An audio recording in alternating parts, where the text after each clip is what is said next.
Good evening সবাইকে অনেক অনেক স্বাগত আমার চ্যানেলে। আশা করি আপনারা ভালো আছেন, সুস্থ আছেন। আমি আমার প্রথম দিকের ভিডিওতে ডিএমটির বেনিফিটস মানে ডান্স অ্যান্ড মুভমেন্ট থেরাপির বেনিফিটস নিয়ে কথা বলেছিলাম। তো আজ আমার মানে ইচ্ছে হলো আর কি যে ডিএমটির একটা অ্যাক্টিভিটির বেনিফিটস নিয়ে কথা বলি। সেটা হচ্ছে মিররিং বা ইমিটেশন। এখানে ডিএমটিতে একটা অ্যাক্টিভিটি আছে যেখানে চাইল্ড যেটা করছে সেটা যদি হ্যান্ড ফ্ল্যাপিং হয় তো হ্যান্ড ফ্ল্যাপিং, স্পিনিং হয় তো স্পিনিং, জাম্পিং হয় তো জাম্পিং, সেটাই থেরাপিস্ট করবে।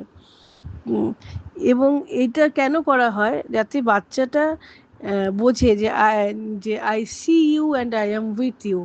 এই সেফ, এই ব্যাপারটা যে এটা যেন বোঝে, এবং তার জন্য সেই থেরাপিস্টের প্রতি একটা ট্রাস্টও বিল্ড হয়, এবং সেটা ইন্টারেস্ট পায় যে কেউ একজন আমাকেই কপি করছে।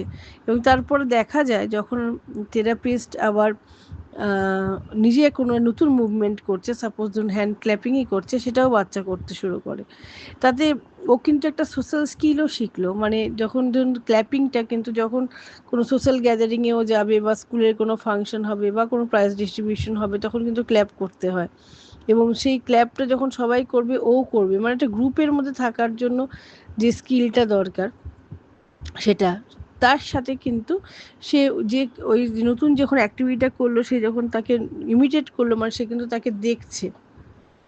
আর আর ওর এইভাবে কিন্তু একটা নন ভার্বাল কমিউনিকেশন স্টার্ট হয়ে গেল থ্রু বডি মুভমেন্ট।